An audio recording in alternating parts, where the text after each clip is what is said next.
What's going on? Sharon Lewis and Texas Fire, the band that backs her, they're asking the same questions that we are asking. That's from their 2011 album, The Real Deal. This is Leid Stories. I'm your Therese Leid.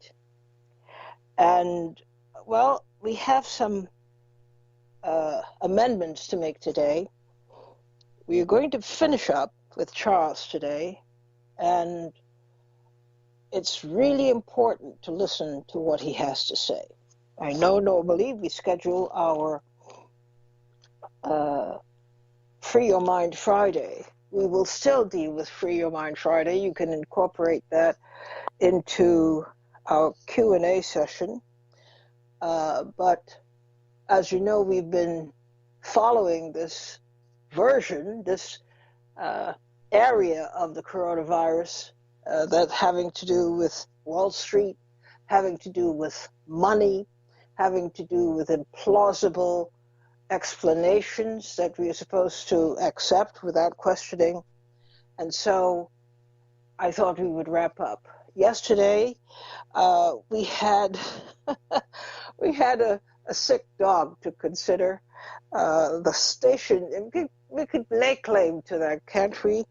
The station's dog, whose eyes just couldn't open, and it became a kind of emergency. But we're in good shape. We're in good shape today. So before we go any further, let me just repeat: we are joined today by Charles Ortel. He's going to be putting a finishing touch to the series we have been doing this week.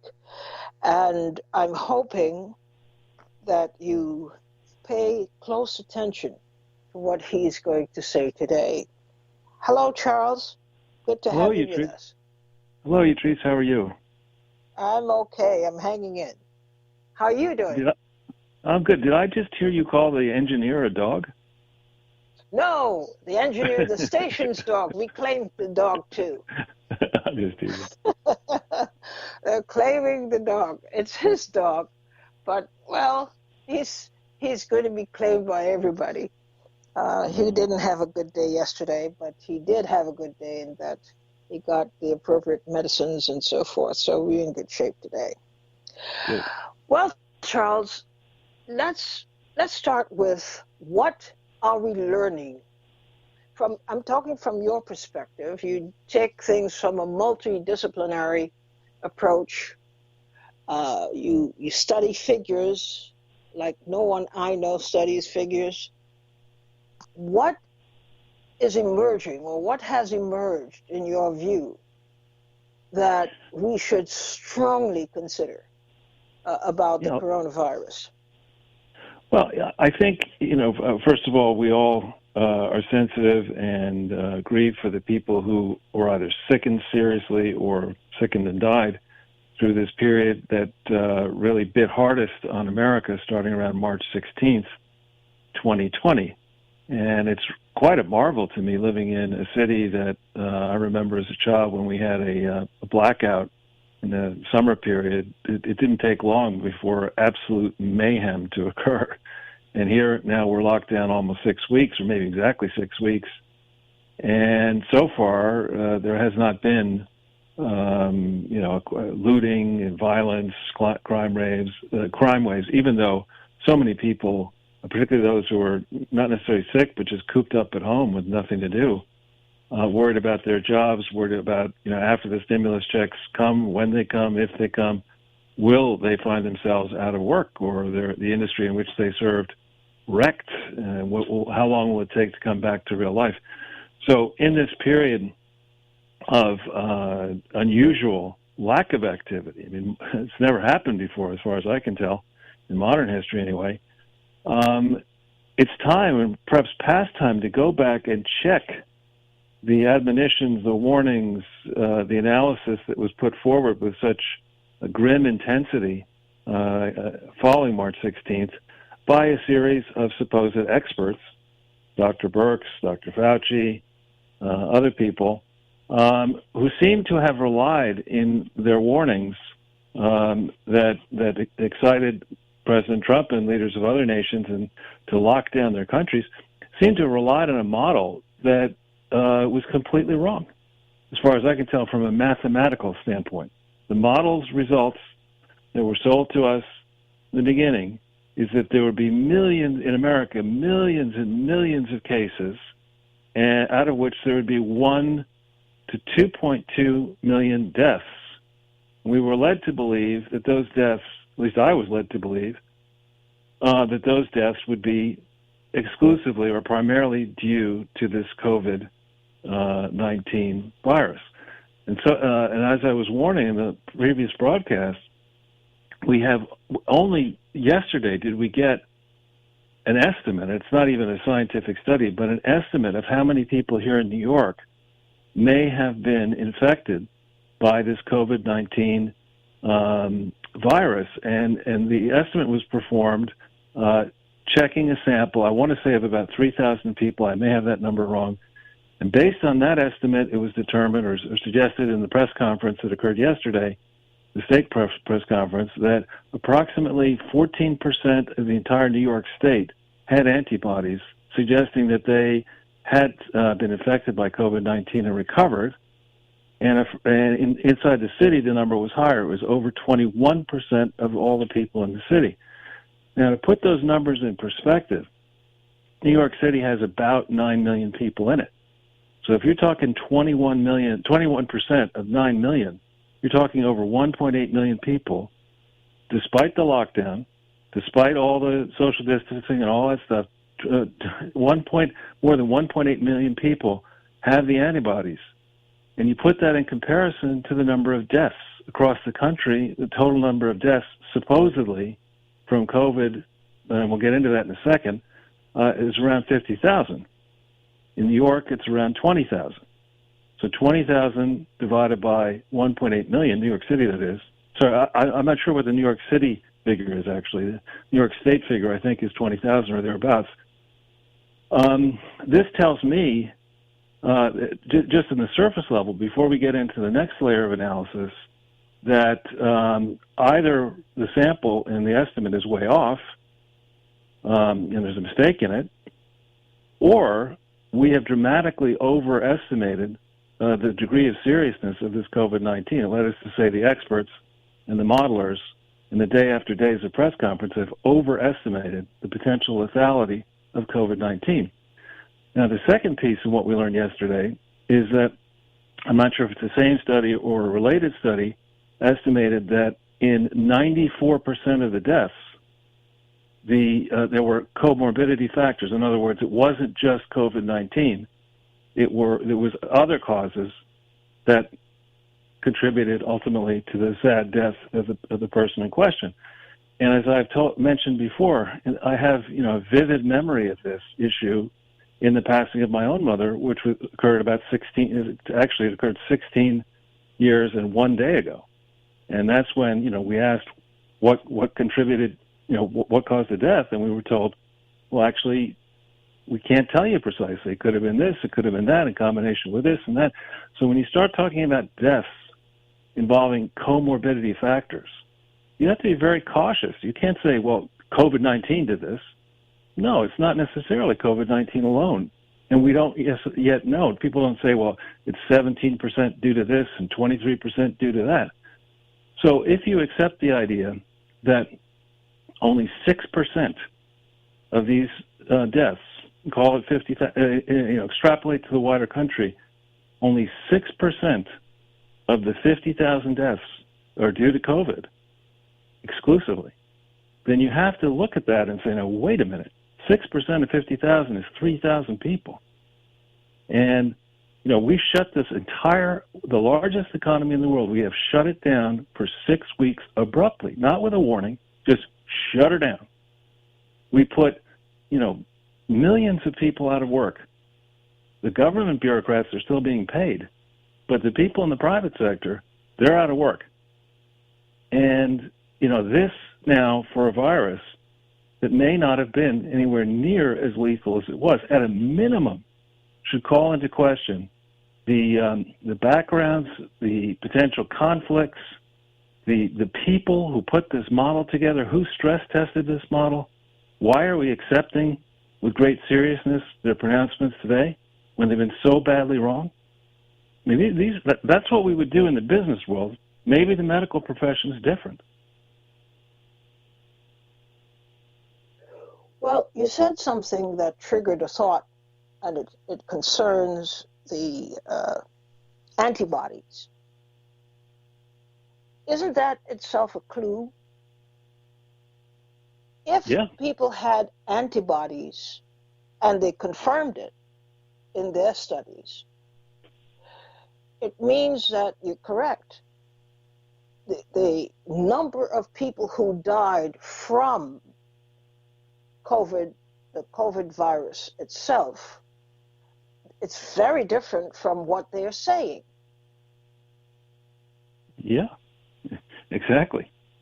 Exactly. And at the very beginning, I mentioned this great person, Jason Goodman, with whom I do multiple podcast shows. You can find him. It's called Sunday with Charles on his Jason Goodman YouTube channel. He is well acquainted with the medical profession, having grown up the son of a doctor, a cardiologist. I am, as I mentioned, very squeamish and don't even like to think about medical issues. But in the very beginning of this, he said, if you went in, and others have confirmed this, if any one of us went in for a check and made the mistake of asking the doctors to tell us how many viruses might be present in our body, you would learn that quite a few are present in your body. That's not the issue. The issue is whether the presence of the virus then triggers a condition,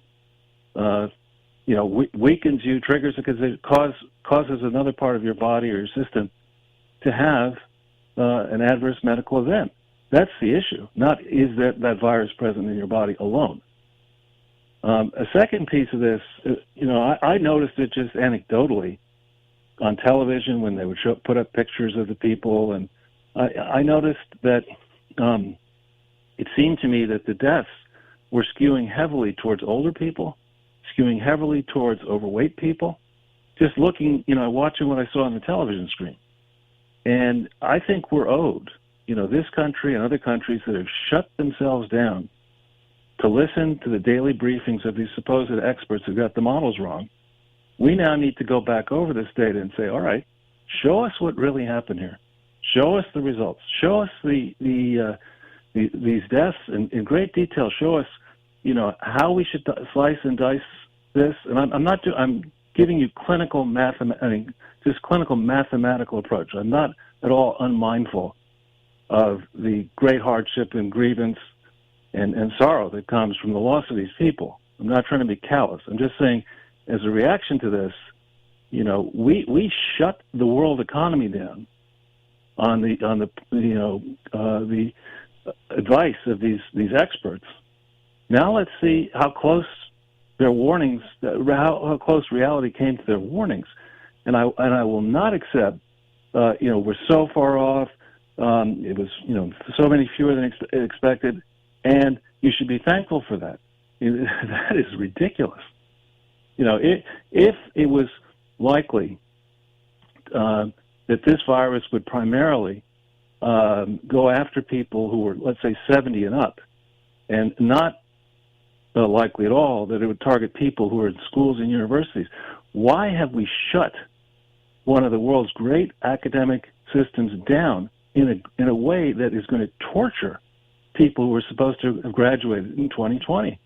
They did not get the benefit of their final years in high school, college, university programs. And the problem here is that there's a class coming up behind them. So recruiters for the class of 2020 are not likely to take the same number of people. And next year, the class of 2020 who is not placed in jobs of whatever kind they may be will be competing with the class of 2021.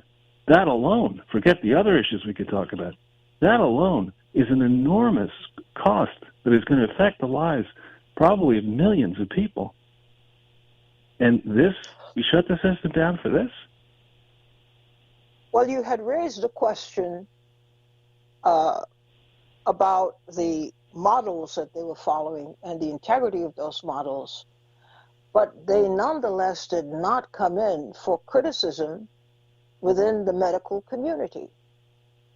They were just accepted. The experts were not challenged about these models and what they invent led up to, which was drastic, draconian action, including in opening up because so many people were put out of work, so many people became unemployed, so many businesses closed that may never open again.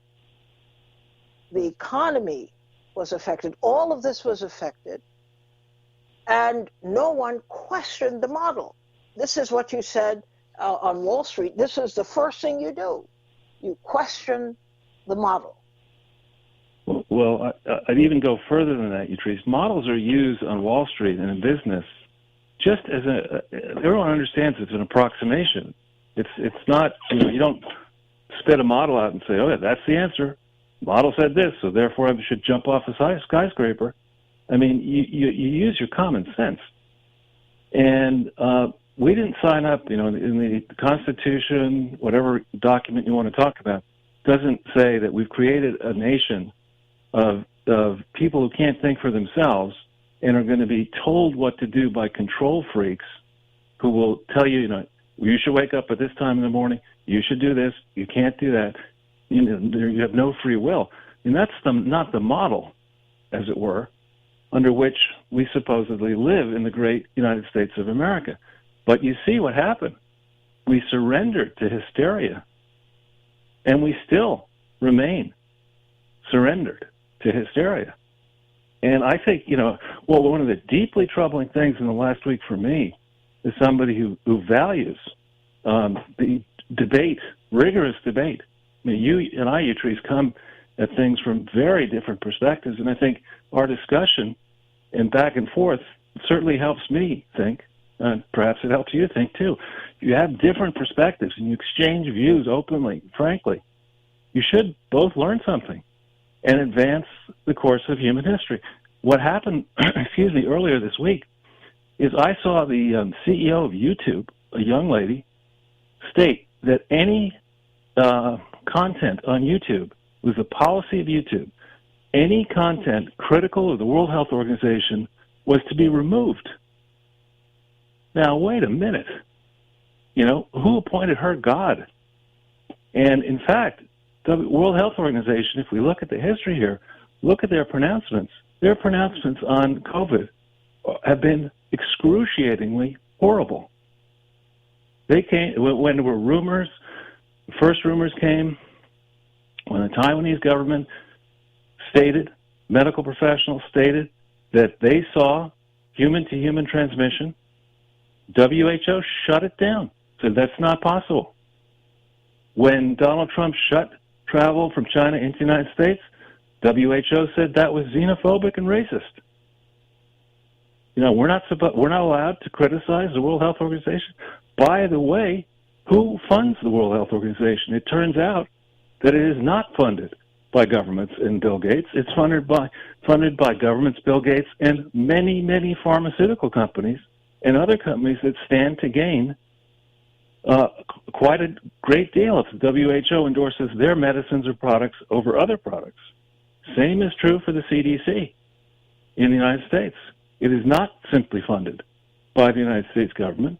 It is funded there's a related charitable foundation that sends money to the CDC by people who have an interest in a big pharma.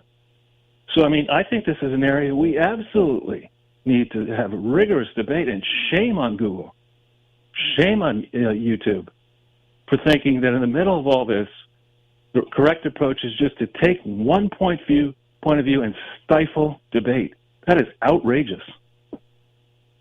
Let's take a look at the point people, Dr. Fauci, Dr. What is her name? Birx, who formulated, in behalf of the administration, who formulated the approach that should be taken by the administration in dealing with the coronavirus crisis.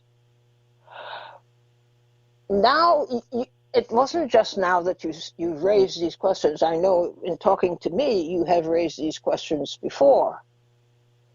Is it also important to look at the role that they played in seemingly, on some occasions, seemingly politely disagreeing with the president, but going along on the whole with his agenda? How could we redress this? Well, if I could just, and I will answer the question, but I'd like to start a little bit further back into history.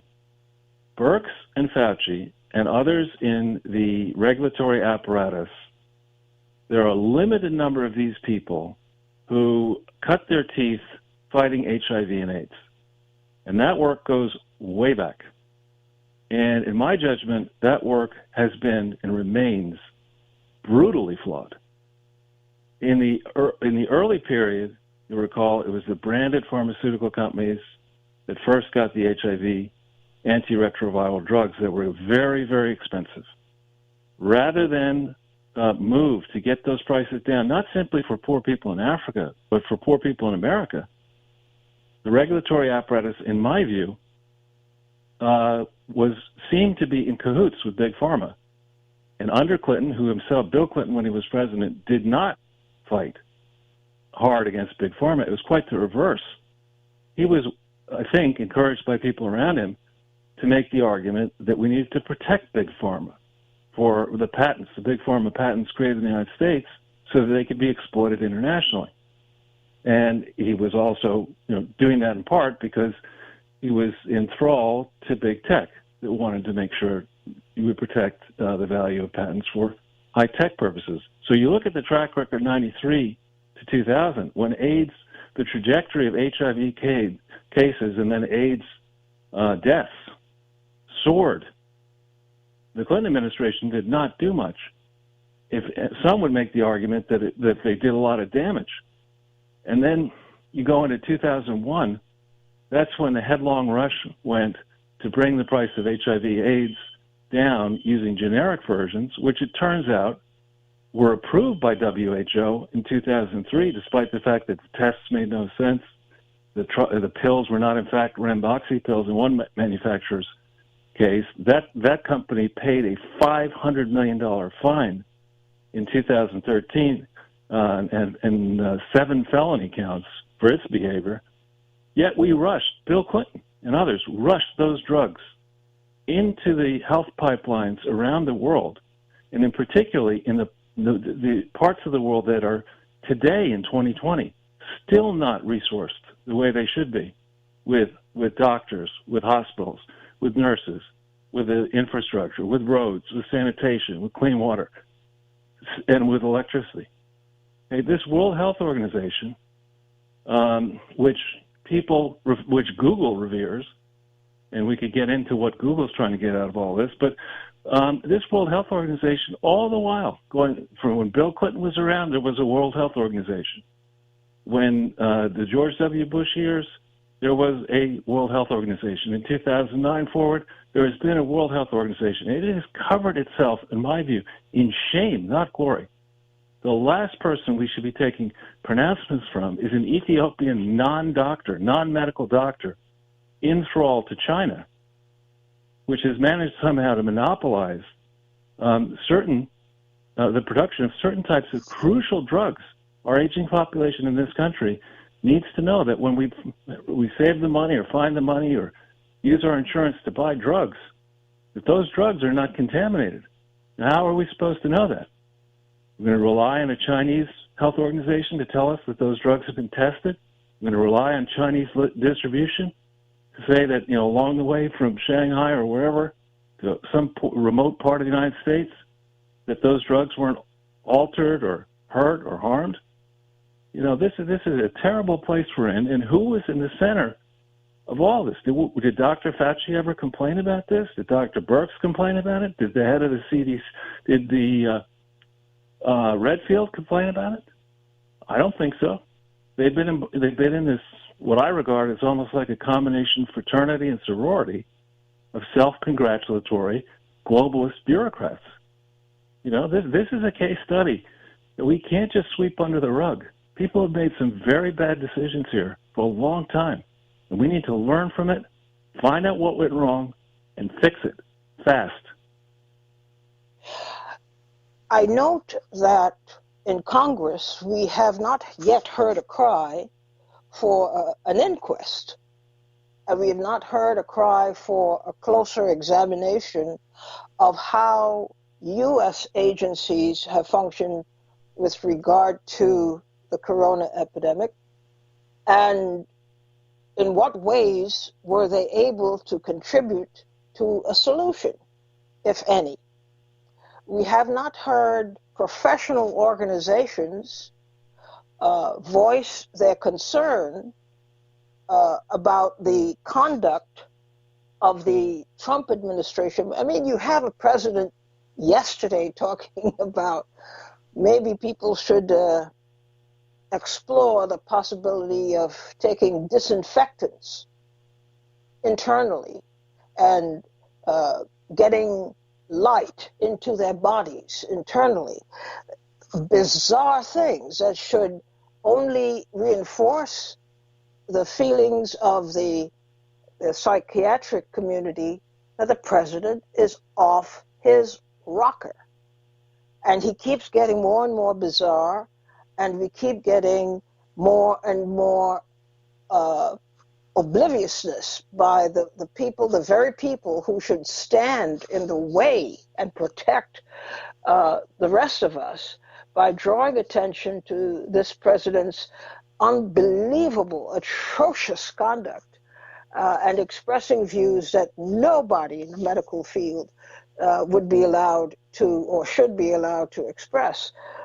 So what does that say about the communities as a whole, the professional communities that should have been and still can be examining every aspect of the unfolding of this virus and the way the administration has dealt with it?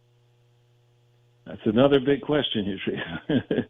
I think when I think about these types of big questions, I like to think about them in context. And it strikes me staying away from politics for a second and thinking just about the data that underlies the set of issues we need to consider. You go back to 1980 as an example, and the American population did not have a cohort of people aged 65 or 70 and up that was as large today. Are you there? Yes. Yes, I just heard a strange sound. That was as large today in 2020 as it is relative to everybody else. The senior cohort has just soared in number and in its percentage of the total population. And you can see those in data that are, basically politically neutral. They may undercount people who are in the country who have not yet been naturalized as citizens, but the data is compelling. And I bring it up because the demands placed on the health system by people in that cohort are much greater in general than the demands placed on the system by younger people, except as women bear children. But in the main, it's 70 and up that's consuming a lot of health resources.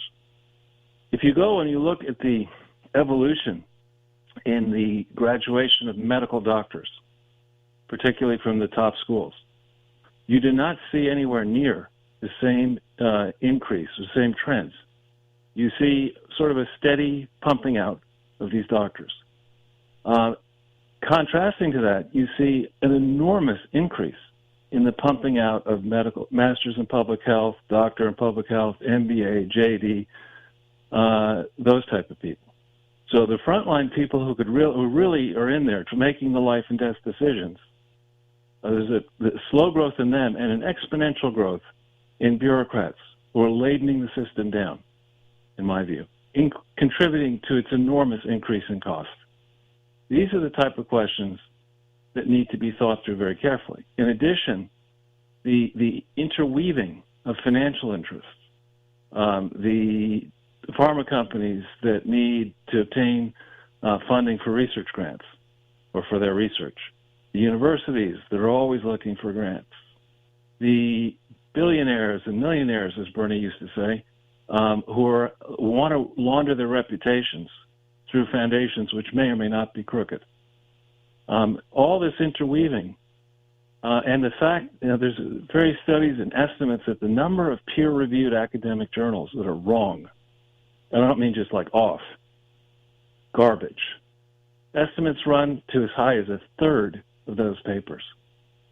So when we speak about, moving from a large country, one of the largest in the world, 335 million people who until recently, very recently, exercised their free will, made choices, gained from those choices, and lost from those choices, and moved along.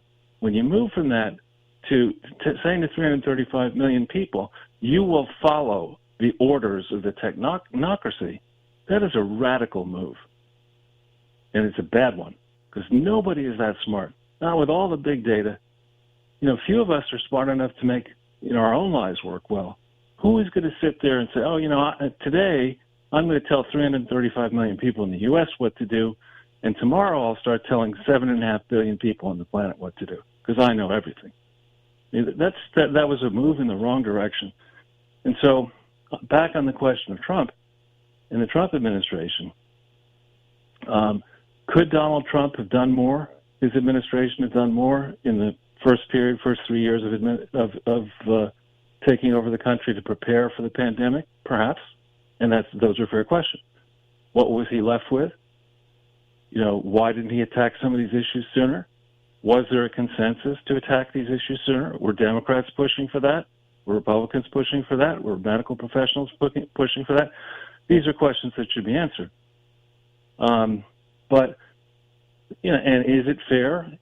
Not only fair, is it absolutely required that we go back over this ground calmly, ideally perhaps after the election, so that it's not, political drive one way or the other, to go back over the ground and say, okay, this happened, this is what we did, these are the consequences of what we did.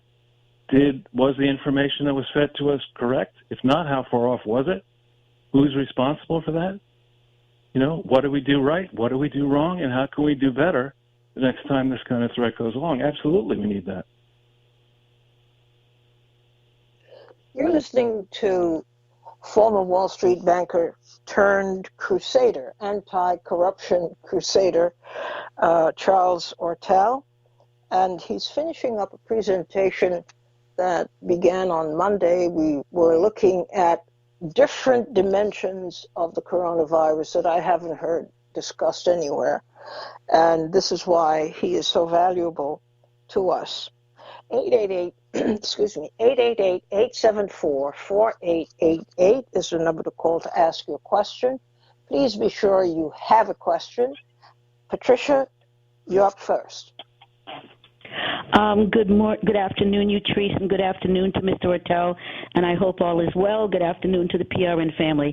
Unfortunately, I came today to free my mind, but I guess the one thing one question I could ask Charles is whether what we're seeing today, our absolute dependency on everything that is manufactured, whether it's masks, gowns, ventilators, medicine, is this the consequence, or the chickens coming home to roost from that policy from that open door policy from Nixon or Reagan, when they wanted to open the door to the Chinese as a rebuff to the Russians? The desire for companies to maximize their profits by transferring all of the labor to these very low labor cost countries. Is this now the consequence of that? Absolutely, and that's a fantastic question. I come at this from a conservative economic standpoint, And, I've been railing against what I call unregulated globalism. The first phase of unregulated globalism, you're absolutely right. People looked at this and said, they didn't say, we're going to sell television sets in China. Because if you go back to the history, and there's great data that you can get online, it's called UNC, as in Charles, TAD, UNCTAD data set. And it gives you the information about every economy in the world translated to U.S. dollars going back to 1970. In 1980, 1989, the entire Chinese consumption of everything was minuscule. There wasn't a Chinese market.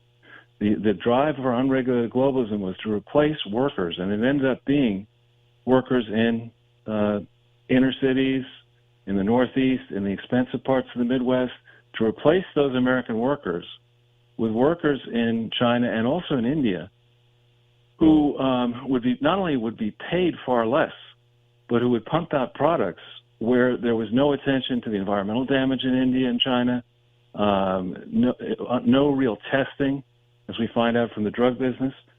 And that phase, yes, it made some people in India and China rich, in theory, on paper. Yes, it may have pumped up the profits of some companies, but the damage that approach, that deeply flawed approach, which again I've been calling out for years, is now coming home to roost, and hopefully will create a unified push across the political spectrum to say, it's a good thing to encourage manufacturing and production of services from a U.S. base. We haven't talked, for example, about the fact that your personal information, our personal information, is likely stored, possibly, on data systems in China and in India that are not protected. I mean, that needs to stop. Our secrets, the stuff that comes out of all the research that we spend lots of money on, that needs to be housed inside our country where it can be checked in theory and stored safely.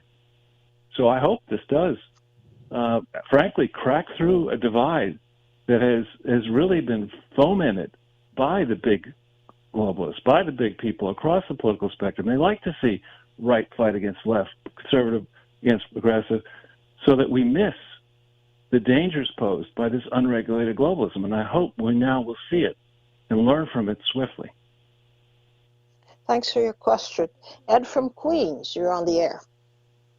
I think the previous caller asked, is it too late? And it's not too late. Hello? Yes, sorry. Hello? Yes, sorry. Hello? Yeah, hello. How you doing, Yatrice? Okay, fine, Ed.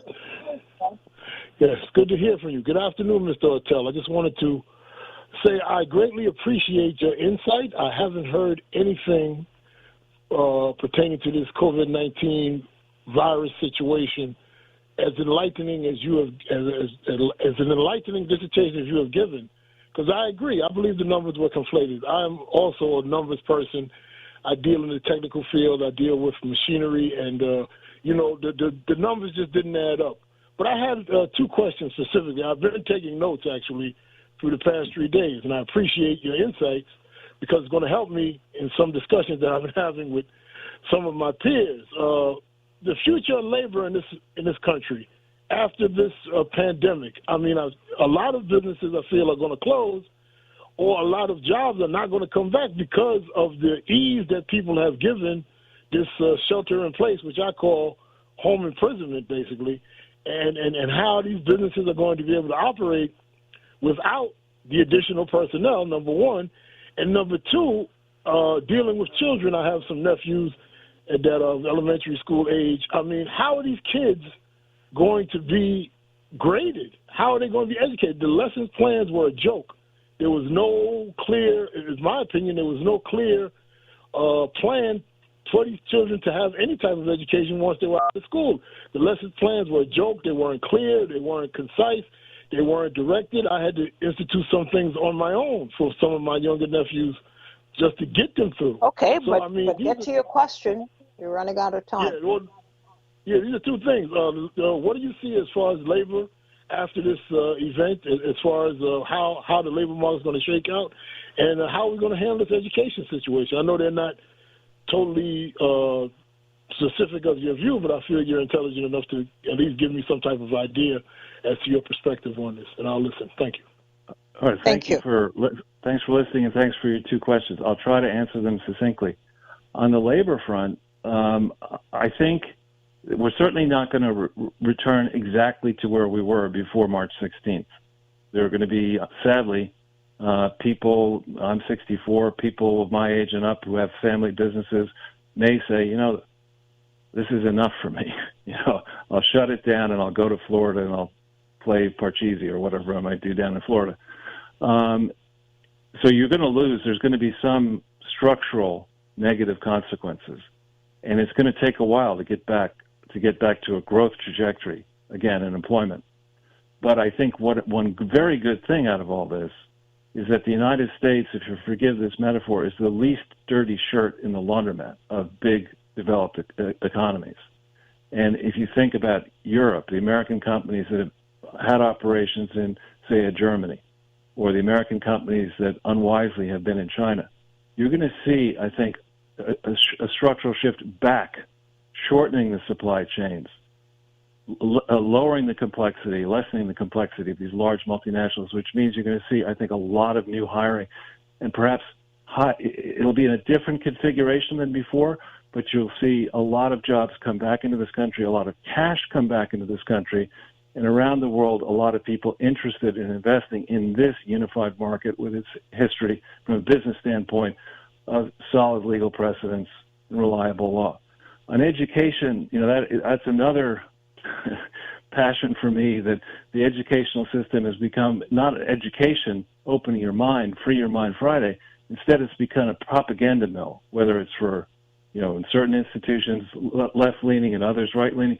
It is not a place like the one I found. Frankly, the best school I went to was Horace Mann, a private school here in New York, where it was a joy to be exposed to the wonders of the world by people who were smarter than I, who could, send my mind in a direction where it would be fun to inquire.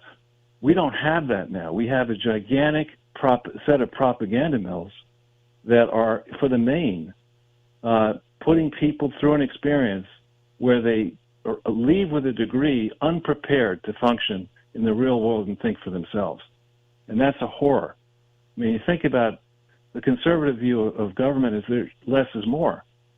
We're strangled by government spending, and we, in the educational side of it, we're not doing the future generations any favors by the way we're, in quotes, allowing themselves to be educated. And as regards to seniors, you see how we're treated in this COVID pandemic. So those are two great questions. Thank you. Leona from Michigan, you're on the air.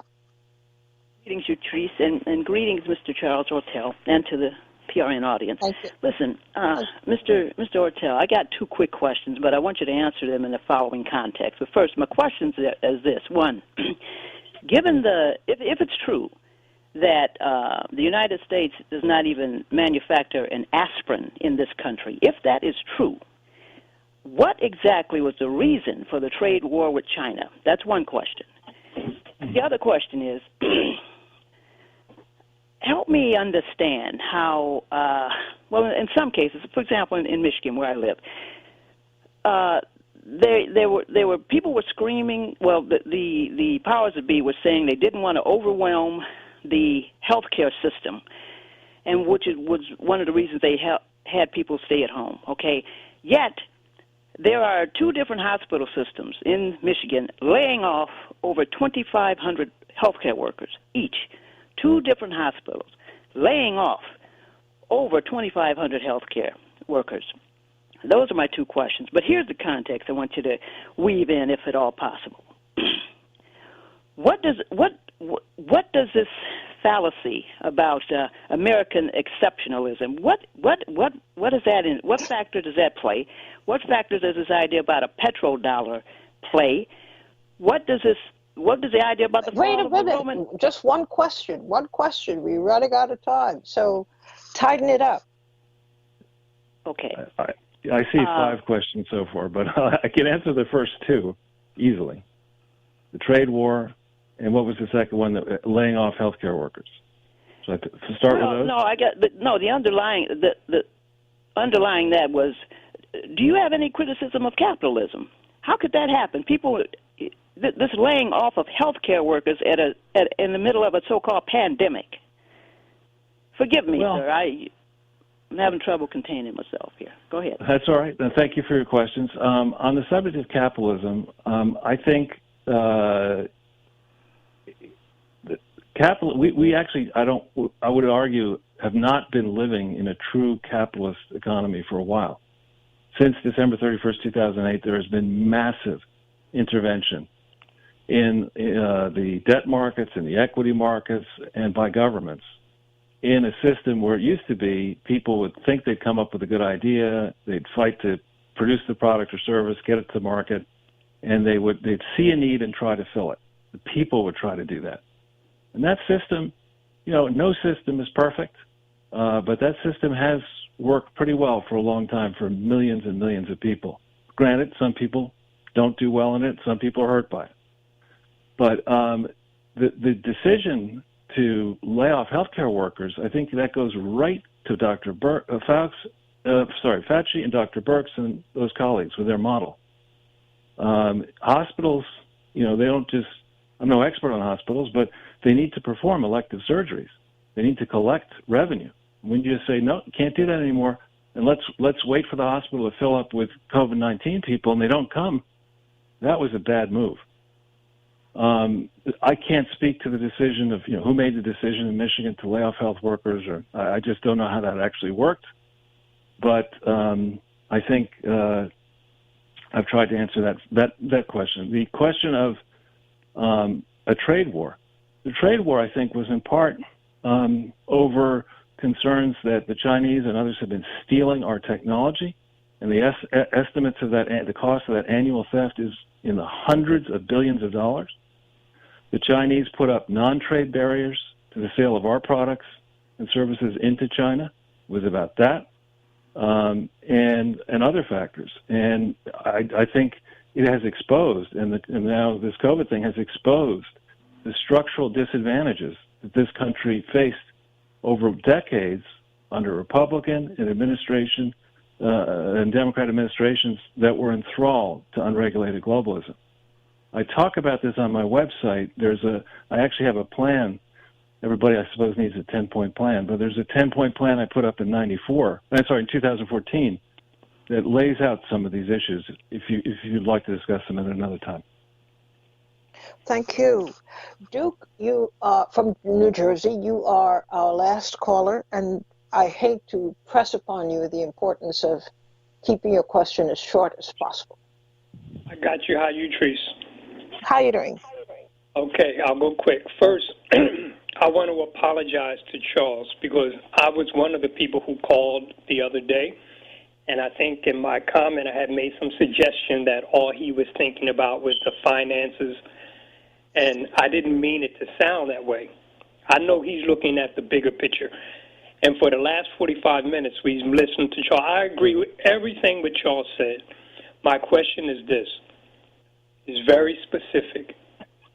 What does he want the people in the tri-state area? It's tri-state because this is the epicenter. What does he want us to do to get beyond this?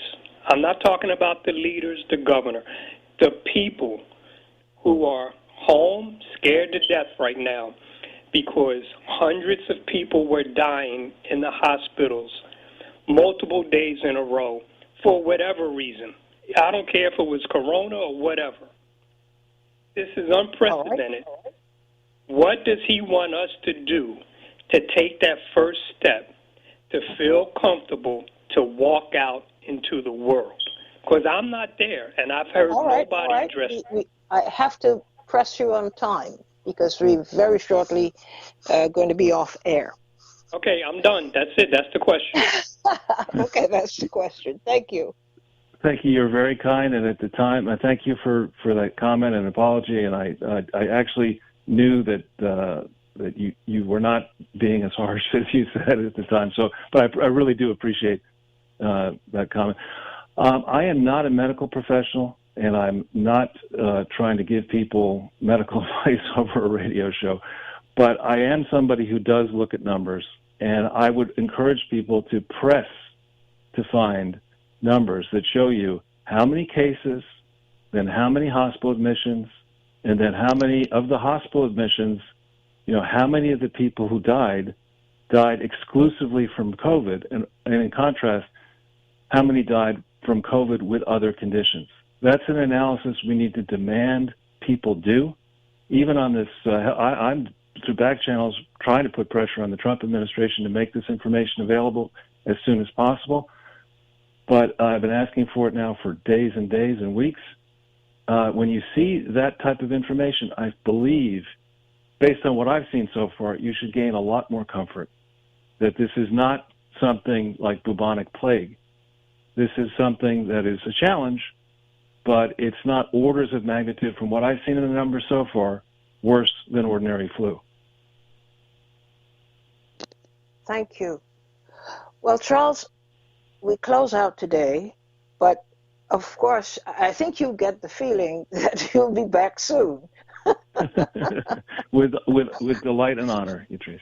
You'll be back soon, because this program has generated so much interest and people have so many questions, and the kinds of questions that they're asking now suggests that eyes are opening. This is not a thing where you accept whole cloth whatever the administration is selling, but that you push yourself beyond the limits of expectation, and you see for yourself the logic of the questions that need to be asked that are not asked. This is the thing that is really fascinating to me, that it is opening a whole new vista by regular, ordinary people. I didn't think about this. I didn't think about that.